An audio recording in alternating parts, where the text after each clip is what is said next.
memberikan tema buat kita, yaitu misi dan pelayanan kreatif. Jadi Bapak Ibu Saudara, Tuhan memiliki misi di dalam hidup kita.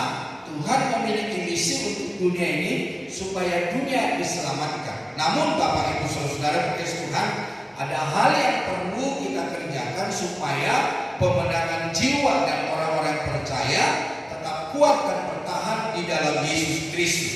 Nah, mari kita baca di dalam Alkitab, yaitu di Markus pasal yang kedua.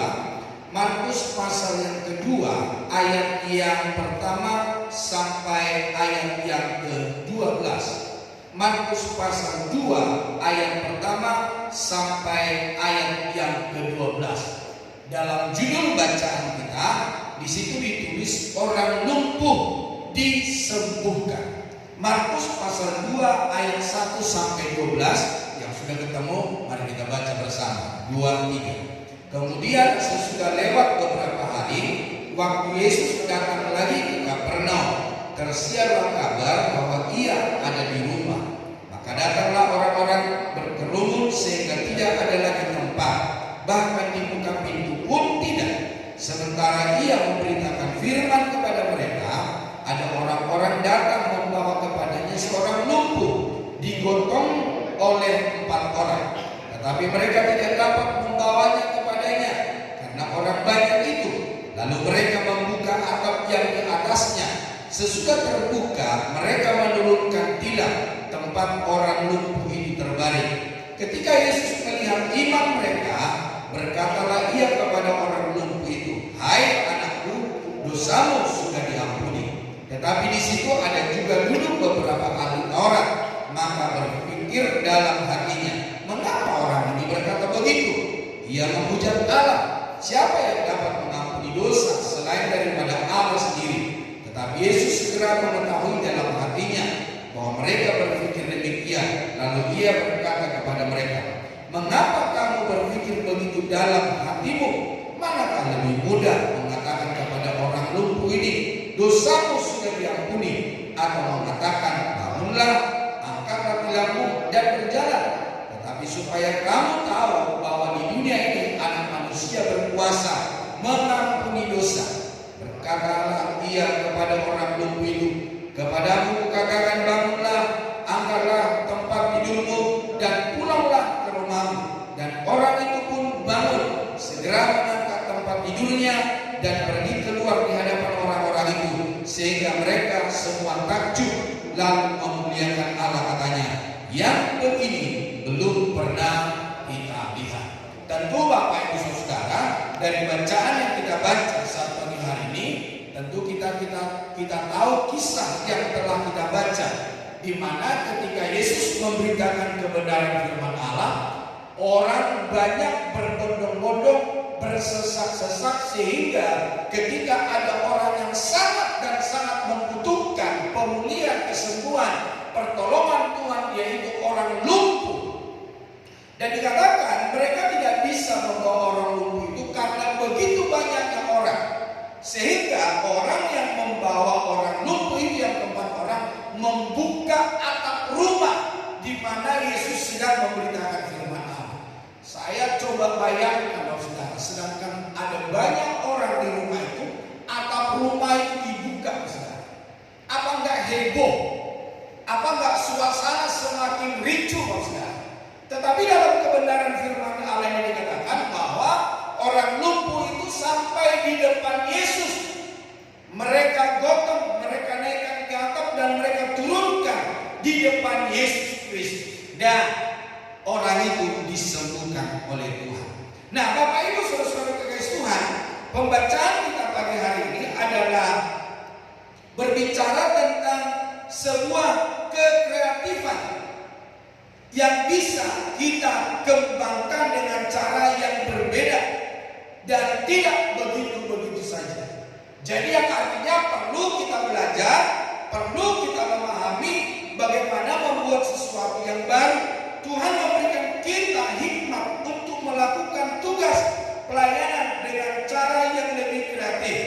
Nah, belajar dari 4 orang yang menjalankan misi, ada hal yang kita pelajari. Yang pertama, Bapak Ibu Saudara, yaitu tidak menyerah karena tantangan. Apapun tantangan kehidupan kita, baik dalam mengiring Tuhan, baik melayani Tuhan, baik di dalam pekerjaan, baik di dalam rumah tangga, berkarir, di tempat kita sekolah, kuliah, atau apa saja yang kita kerjakan, supaya kita jangan menyerah. Kenapa kalau saudara kekasih Tuhan? Karena memang setiap tantangan, setiap rintangan, setiap halangan diizinkan oleh Tuhan supaya kita kreatif, supaya kita memiliki sesuatu yang baru, jalan keluar yang baru, pengalaman yang baru, ada pengalaman bersama dengan Tuhan untuk kita bekerja, untuk kita melayani.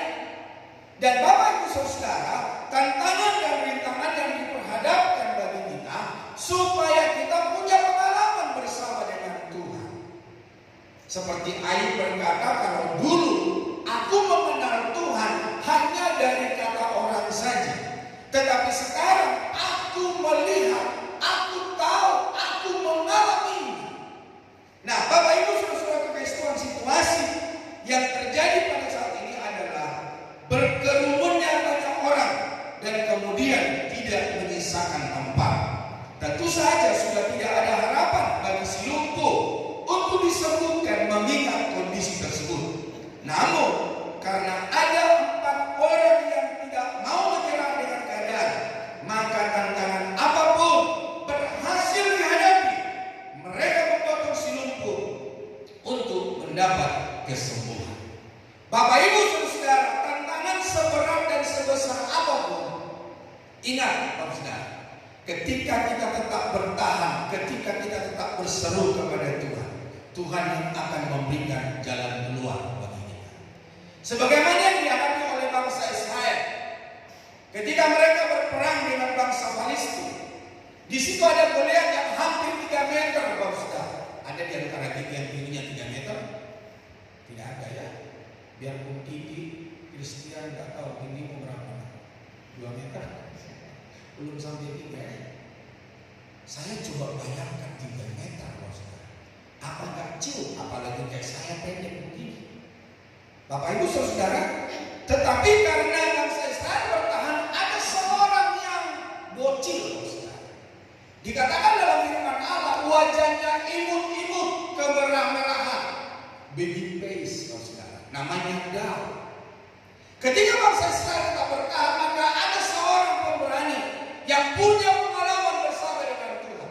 Dan dia berkata, binatang buas di padang Tuhan izinkan untuk saya hadapi, dan mulutnya saya robek, apalagi orang yang tidak bersunat.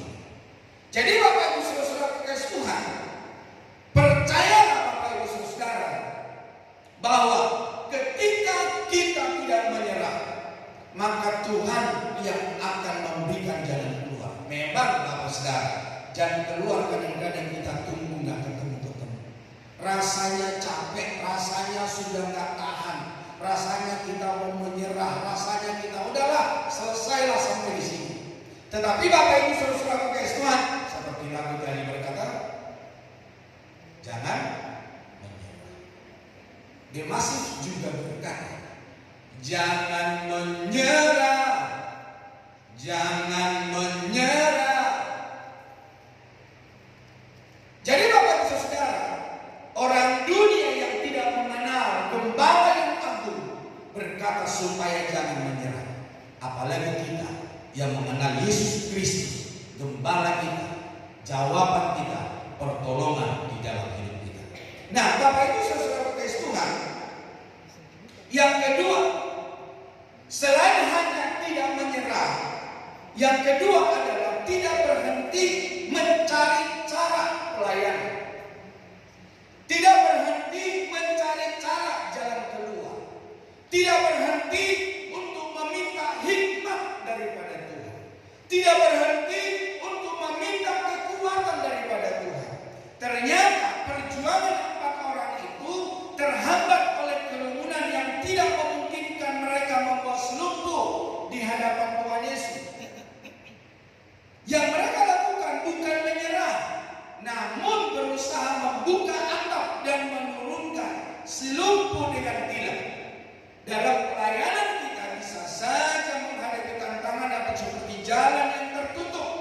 Tetapi bagi orang berhikmat, orang yang kreatif, bagi orang percaya, bisa dibatasi dengan apapun juga, tetapi dengan kebersamaan, dengan berseru, dengan berharap, dengan getol minta pertolongan Tuhan.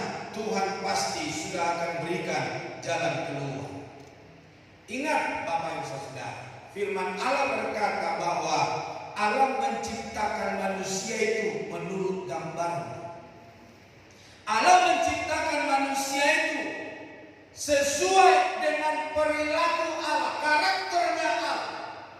Kalau Bapak Ibu Saudara yang suka baca Alkitab bahasa Batak, maka Bapak Ibu Saudara, di bahasa Batak itu dikatakan ketika Allah berfirman, maka dikatakan di situ, saya akan buka Saudara, karena saya lupa kata-katanya. Ya, dikatakan di situ bahwa Allah menciptakan manusia itu bukan hanya serupa, tetapi seperilaku dengan Dia. Jadi percayalah Bapak Ibu Saudara kekasih Tuhan, ketika kita mengandalkan Tuhan, ketika kita percaya kepada Tuhan, ketika kita berharap kepada Tuhan, Tuhan yang memberikan hikmat, Tuhan yang memberikan kebisaan, Tuhan yang memberikan kemampuan. Karena apa? Kita diciptakan serupa, segambar dengan Kristus, seperilaku, sekemampuan daripada Tuhan. Itulah sebabnya Bapak Ibu Saudara-saudara kekasih Tuhan, jangan menyerah. Karena apa? Ada Tuhan yang bersama-sama dengan kita.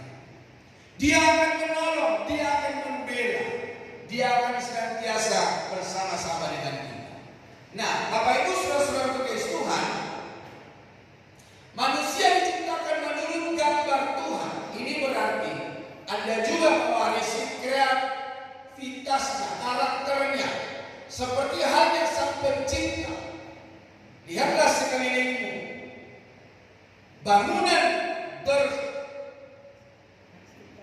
bersitektur indah, kereta bawah tangga, ponsel selalu baru, desainnya, tata kota, mesin pabrik sepatu dan pakaian, serta aneka peralatan rumah tangga. Semua itu dihasilkan oleh orang-orang yang pandai dan kreatif. Siapa yang mengerjakannya? Itu adalah ciptaan Allah. Nah, mungkin juga Bapak Ibu tahu tentang mesin cuci. Sekarang ada mesin cuci, dia mencuci sendiri, dia mengeringkan sendiri, bahkan sudah ada mesin cuci yang bisa melipat sendiri. Wah, saya pikir-pikir teknologi semakin berkembang. Ya, kita sudah kayak heran lagi ada mobil-mobil ketika mobil berjalan tanpa driver, tanpa supir. Itu terjadi di luar negeri, Pak Saudara. Gak tahu nanti kapan ada di Indonesia. Jadi Bapak Saudara kekasih Tuhan, ada beberapa hal yang kita bisa melihat ketika kita tidak menyerah, ketika kita mengandalkan Tuhan, ketika kita tidak berhenti mencari jalan keluar dalam pelayanan, dalam pekerjaan, apapun yang diperhadapkan bagi kita, Tuhan yang akan memberikan hikmat, pengetahuan kepada kita.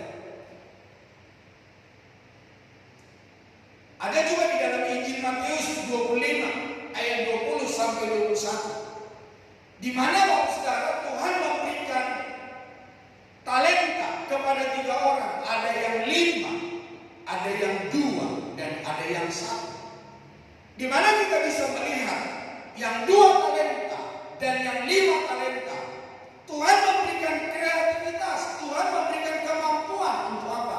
Mengembangkannya. Sehingga sekarang yang 2 dapat menjadikannya jadi 4. Yang 5 bisa menjadikannya menjadi 10. Jadi kreativitas Tuhan akan berikan. Bapak Ibu Saudara, kiat menjadi kreatif. Asallah kreativitas Anda dengan beberapa langkah berikut. Yang pertama, buka diri dan pikiran. Bagaimana supaya kita kreatif?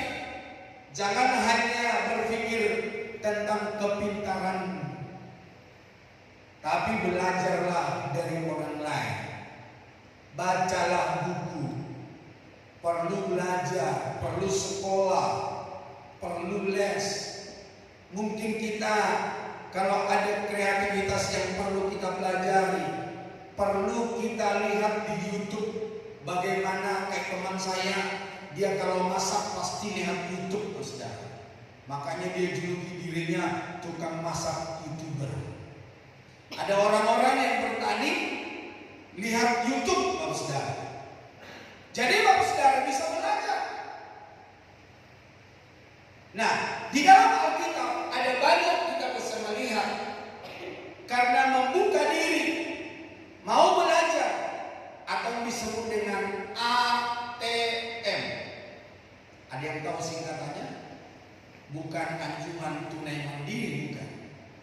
Amati, tiru, modifikasi. Jadi Bapak Saudara, karya atau apa yang orang kerjakan bisa kita amati, bisa juga kita tiru. Tapi Tuhan berikan kreativitas yang lain bagi kita, sehingga kita bisa memodifikasi. Saya juga lihat di media sosial, Bapak Saudara, ada penggerak-penggerak listrik, bukan lagi pakai air, tapi dengan beban yang berat, maka ditaruhlah di situ ada per. Kalau Bapak Ibu dulu masih ingat, kalau gantung anak lagi tidur masih ada gantungan yang pernya 1 atau 2, itu yang menjadi alat pemutarnya. Saya pikir keren juga. Jadi tanpa biaya yang kita keluarkan dengan bahan bakar, tapi dengan peralatan yang ada dengan per itu, oleh karena kreativitas seseorang bisa membuat aliran listrik. Jadi sekalipun tidak ada listrik di daerah terpencil yang masih jauh jangkauan dengan listrik, di tempat itu bisa ada penggerak listrik. Yang penting mau melakukan. Ya seperti zaman sekarang, apa itu namanya? Jadi lupa saya. Yang ditaruh kena panas matahari. Ya solar cell. Siapa dulu bisa berpikir tentang itu? Wah, itu sangat berlaku untuk Kalimantan, saudara. Karena Kalimantan daerah panas. Kalau di Jakarta itu di jalan-jalan tol sudah nggak pakai aliran listrik, nggak mengeluarkan uang, hanya membeli solar cell. Jadi listrik bisa menyala. Jadi Bapak Ibu Saudara kekasih Tuhan, dengan sebuah kreativitas, membuka diri, mau belajar. Makanya ada sebuah ungkapan orang Indonesia, umur itu tidak membatasi kita untuk belajar. Ada yang tahu tentang California Fried Chicken? Dia menemukan itu umur berapa, saudara? Ada yang tahu? 60 kalau tidak salah. Usia 60 tahun baru dia menemukan California Fried Chicken, KFC. Betul ya? California Fried Chicken, KFC. Kentucky ya? Ya. Jadi Bapak Ibu Saudara kekasih Tuhan, jadi siapapun kita mampu ketika kita mau belajar, ketika kita mau kreatif, Bapak Saudara. Nah, jadi membuka diri, mau belajar, agar kreatif dalam berkarya, Anda butuh referensi dan perbendaharaan ide yang luas. Kalau Anda penulis buku atau non-fiksi, misalnya, cobalah membaca buku-buku fiksi sesekali, jangan terus-menerus. Ikuti workshop, ikuti seminar, atau bergabunglah dengan komunitas kepenulisan yang membangun. Perhatikan sekeliling Anda dan resapi semua detail dan informasi. Anda tidak pernah tahu kapan Anda akan memerlukannya. Suatu saat Tuhan akan memberikan ide, Tuhan akan memberikan kreatif bagi kita untuk membuka sebuah pekerjaan. Sama halnya dengan sebuah pelayanan penginjilan, misi daripada Tuhan yang Tuhan izinkan bagi kita. Jadi Bapak Ibu Saudara kekasih Tuhan, percayalah ketika kita membuka diri, maka Tuhan akan memberikan kemampuan bagi kita. Suatu saat apa yang kita pelajari, suatu saat apa yang kita lihat, itu akan berlaku bagi kita untuk pelayanan, untuk pekerjaan, bahkan untuk masa depan kita masing-masing. Nah, Bapak Ibu Saudara kekasih Tuhan yang berikutnya, selain hanya kita buka diri dan buka pikiran, maka Bapak Saudara kekasih Tuhan yang kedua yaitu modifikasi dan alternatif. Ya, tadi saya sudah menyinggung kita memodifikasi apa yang kita lihat. Ya, kita nggak mengerjakannya plek-plek dengan apa yang menjadi karya orang lain, tetapi dari situ kita bisa belajar, saudara. Dan yang ketiga, terus bergerak, terus mencoba, terus belajar. Ya, kita tahu listrik yang kita pakai hari ini, penerangan yang kita pakai hari ini, yang kita nikmati, berapa kali kegagalan yang dihadapi? Ya, hampir 1000 kali. Nah, Bapak Ibu Saudara, kadang kita 2, 3, 4 kali, 5 kali kita sudah menyerah. Kita sudah merasa gagal, kita sudah merasa gak mampu. Tetapi saudara kekasih Tuhan, orang-orang yang tidak menyerah, orang-orang yang tidak putus asa, maka menghasilkan sesuatu yang berguna, bukan hanya untuk diri sendiri, bahkan juga untuk orang lain. Inspirasi seringkali datang ketika kita melakukan aktivitas.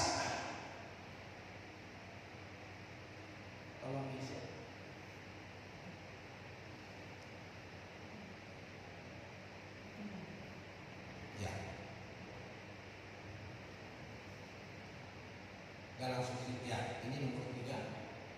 Terus bergerak.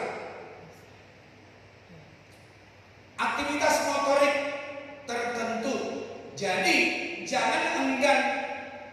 Misalnya mencuci piring, bersepeda. Dari mencuci piring itu Bapak Ibu Saudara, kita juga bisa punya ide kreativitas. Saat bersepeda atau membawa anjing berjalan-jalan, kegiatan-kegiatan kecil ini bisa mengalihkan Anda sejenak dari kejenuhan dan meningkatkan kreativitas Anda. Saya masih ingat ketika saya bersepeda pagi-pagi di GBK, Tuhan memberikan kata-kata yang untuk memuji Tuhan. Dan itu saya berikan kepada anak saya, tolong bikin arrangementnya, tolong bikin solmisasinya. Dan dia berkata kepada saya, maafi kalau sampai hari ini saya belum kerjakan. Jadi artinya saudara, di dalam beraktivitas kita pun bisa berkreasi. Tuhan memberikan hikmat, Tuhan memberikan kemampuan. Yang keempat, melamun sesekali, jangan terus-terusan. Ya. Gak tahu Bapak Ibu punya pengalaman ketika melamun ada sesuatu gitu ya, ada sesuatu yang baru. Bapak Ibu punya pengalaman itu? Ada yang mengkerutkan jidatnya. Oh iya, pernah. Saya juga pernah mengalaminya. Jadi melamun dapat menjadi pemicu kreativitas jika dilakukan dengan fokus dan tujuan. bukan melamun seperti teman saya. Dia datang ke gereja, dia motivasinya beda. Dia saksi di depan iman. Masih ingat saudara, dia ke gereja bukan cari Tuhan, tetapi cari siapa yang bisa diselingkuhin. Tidak ya, di tempat ini kan dia. Coba lihat wajah kiri kanannya, nggak ada yang begitu. Bapak Ibu saudara kasih Tuhan, saat melamun otak Anda mengakses semua data. Apa yang kita pernah lihat, apa yang kita pernah pikirkan, dan Tuhan memberikan sesuatu yang baru. Emosi kita serta pengetahuan, pengalaman, arahkan lamunan Anda ke tujuan spesifik dengan sumber informasi yang telah disortir dalam pikiran, agar alam bawah sadar Anda dapat menggali solusi. Jadi Bapak Ibu Saudara kasih Tuhan, melamun juga ada gunanya, tapi jangan terus menerus ya. Nanti bisa jam 12 lewat. Brainstorming, apa itu? Bertukar pikiranlah dengan teman atau rekan kerjanya. Iya, ini butuh orang lain, saudara. Jadi butuh teman. Untuk apa? Bertukar pikiran, bertukar data, bertukar ide. Catat dan kumpulkan semuanya. Jangan takut untuk berpikir dengan menyingkirkan semua batasan. Saat Anda menyaringnya, bisa saja ide tersebut tak terasa terlalu aneh lagi, tapi sesuatu yang berharga, yang berguna demi kemajuan usaha pekerjaan kita, pelayanan kita, saudara. Dan yang keenam, berlatih. Perlu berlatih, saudara. Jangan ketika sudah diberikan ide, sudah diberikan pengalaman, sudah diberikan kreativitas bagi kita, terus kita biarkan, kita kesampingkan. Perlu berlatih, saudara. Seperti Bapak Ibu yang bisa naik motor, bisa naik mobil, bisa bawa kendaraan yang lain, itu perlu latihan. Gak bisa sekali, gak bisa 2 kali. Mungkin seperti orang naik sepeda, jatuh bangun, sampai luka-luka, bahkan sampai kuku kakinya copot, saudara. Iya, ada orang-orang sampai tangannya patah. Teman saya, karena dia belajar motor, masuk ke sungai, saudara. Ya, kenapa? Rumahnya di atas. Dia meluncur, dia lupa belok ke kiri, dia terjun ke sungai yang dalam. Nah, tapi apakah dari situ dia kapok? Enggak. Berlatih lagi, belajar lagi. Akhirnya menjadi seorang yang tangguh. Ketika saya belajar bersepeda, saya nggak langsung bisa bersepeda. Saya punya pengalaman. Kuku kaki saya copot, saudara. Bukan hanya itu, pengalaman saya bersepeda, tapi sepedanya sepeda ontel. Kalau sepeda ontel yang ada penghalang di atas itu, jadi kaki saya masuk tengah-tengah, pinggang saya ada di besi itu. Saya goes, saya nggak bisa belok, saya masuk ke kolam orang. Tapi apakah saya kapok? Enggak. Berlatih lagi, jatuh bangun lagi. Dan ya bersepeda ya lumayan bisa lah ya. Akhirnya bisa naik sepeda motor, akhirnya bisa bawa kendaraan roda 4 dan lain sebagainya. Jadi kalau kita berlatih, maka apa yang kreativitas yang Tuhan berikan bagi kita, kita akan bisa mengerjakan dengan ahli. Tidak mencari pujian dan kemuliaan. Nah, Bapak Ibu saudara-saudara Tuhan, yang 4 orang itu yang mengangkat orang lumpuh itu, mereka tidak mencari pujian, mereka tidak mencari kemuliaan, mereka tidak mencari supaya mereka dipuja-puji, mereka tidak membangga-banggakan diri, mereka tidak berkata begini sama orang lumpuh ini, kalau bukan aku, kamu tidak akan sembuh. Kalau tidak kami berembak, mana mungkin kamu berjumpa dengan Tuhan? Tidak. Tapi dikatakan dalam firman Allah ini, yang begini belum pernah kita lihat. Jadi yang artinya Tuhanlah yang dimuliakan. Orang takjub, Tuhanlah yang dimuliakan. Orang lumpuh disembuhkan, Tuhanlah yang diagungkan. Bukan karena pekerjaan 4 orang itu, tetapi oleh karena karya Tuhan. Itulah yang dibanggakan, saudara. Saya selalu berdoa tiap hari di gereja ini, segala sesuatu apa yang kita kerjakan sebelum kami melayani Tuhan, sebelum kami beribadah, kami persembahkan segala kemuliaan dan hormat hanya bagi Tuhan. Tidak ada seorang pun yang mencuri kemuliaan Tuhan. Tidak ada seorang pun yang membanggakan diri, tetapi kemuliaan hanya bagi Tuhan kita Yesus Kristus. Nah, Bapak Ibu Saudara kasih Tuhan, si lumpuh yang telah sembuh memuliakan Allah, satu-satunya pribadi yang layak menerimanya. Allah lah yang dimuliakan dalam setiap pelayanan kita. Lihatlah bahwa keempat orang itu tidak menuntut ucapan terima kasih atau pujian dari si lumpuh yang telah sembuh. Bahkan nats ini tak menceritakan lagi bagaimana keadaan 4 orang itu. Dan di Alkitab tidak ditulis siapa namanya, dia dari suku apa, dia dari latar belakang apa, tidak masalah. Tetapi yang ditulis adalah karya mereka, pekerjaan mereka. Yang ditulis adalah apa yang mereka lakukan untuk menolong orang, untuk orang lain berjumpa dengan Tuhan. Nah, oleh karena perjumpaan dengan Tuhan, maka orang itu mengalami kesembuhan. Jadi Bapak Ibu Saudara kasih Tuhan, tidak mencari pujian dan kemuliaan. Musik boleh maju ke depan. Pelayanan sejati tahu persis bahwa kreativitas yang dimiliki adalah pemberian Tuhan, dan karenanya layak dikembalikan kepada Tuhan Sang Pemberi. Apapun yang kita alami, apapun yang kita dapatkan, kemampuan yang Tuhan berikan, apapun yang kita miliki, biarlah kita persembahkan kemuliaan hanya nama Tuhan Yesus Kristus. Bapak Ibu Saudara, Raja Alexander Agung. Raja Alexander Agung. Gak tahu Bapak Ibu pernah gak baca kisahnya.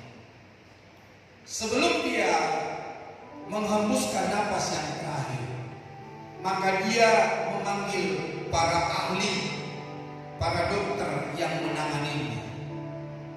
Dan dia berpesan kepada keluarganya supaya apa? Supaya kelak kalau dia mati, maka tangan kiri dan tangan kanannya dikeluarkan dari peti mati. Jadi artinya dibuatlah lubang. Dan yang kedua, ketika dia meninggal, maka dikatakan suruhlah keluarganya menyebarkan uangnya di jalanan. Nah, Bapak Ibu Saudara kasih Tuhan. Dan yang ketiga, dia berkata supaya teman-temannya gak perlu menangis, gak perlu merasa kehilangan tentang kepergian. Dan para ahli itu bertanya, kenapa raja harus melakukan seperti itu? Kok berbeda dengan orang lain? Dia berkata begini, yang pertama, kenapa tangan saya harus dikeluarkan di peti mati? Supaya dunia melihat bahwa setiap orang yang berhasil, setiap orang yang punya segala sesuatu, dia tidak bawa apa-apa. Ada sebuah lagu, datang kosong pulang kosong. Bapak Ibu tahu lagu itu?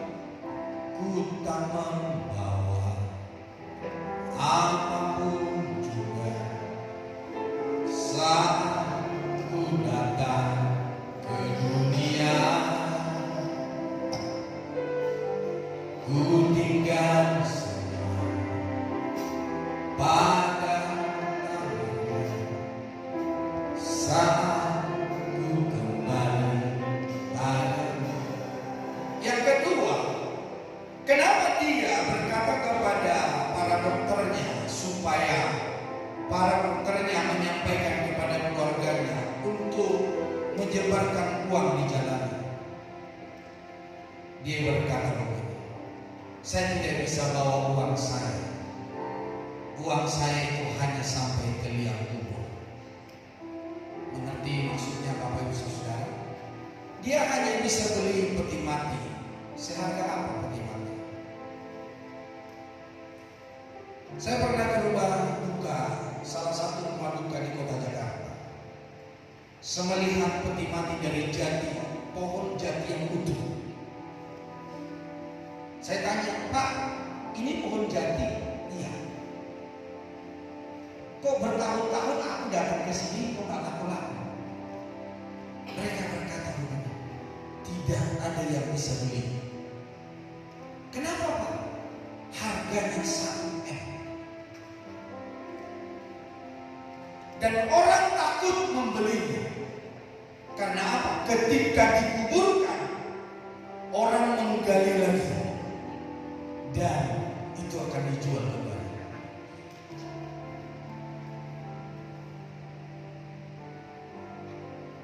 Saya jumpa dengan seorang keluarga yang dia berkata 7 tahun ke depan pekerjaan dia sudah ada list. Jadi dia nggak perlu minta belas kasihan dari orang atau dia masukkan ke koran, media supaya usaha pekerjaan itu ada yang dikerjakan. Tapi dia bilang 7 tahun ke depan itu sudah ada di list di seluruh Indonesia bahkan ke luar negeri. Sampai dia ke Singapura, sampai dia ke Malaysia dengan usaha 7 tahun ke depan. Nah ketika dia meninggal, anak-anaknya bilang sama saya begitu, Pak Uber, kami mau beri yang terbaik buat Bapak. Maksudmu seperti apa memberikan yang terbaik? Kami mau beli peti mati yang mahal. Ya saya bilang begini, ya kalian punya uang, bolehlah. Tapi saya berkata begini, apakah kira-kira Papa masih menikmati peti mati yang mahal? Tahu Bapak Ibu harganya peti mati itu? Sampai 300 juta.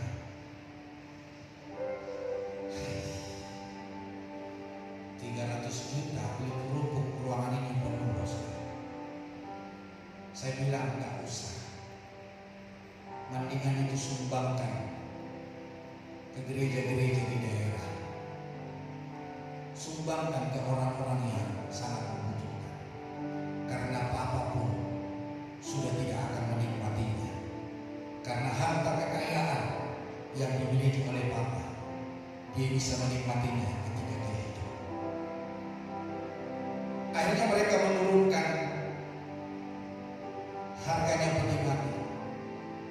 Yang akhirnya anak-anaknya memutuskan, ya udah, Pak kalau itu yang 100 juta saja. Ya udah saya bilang terserah.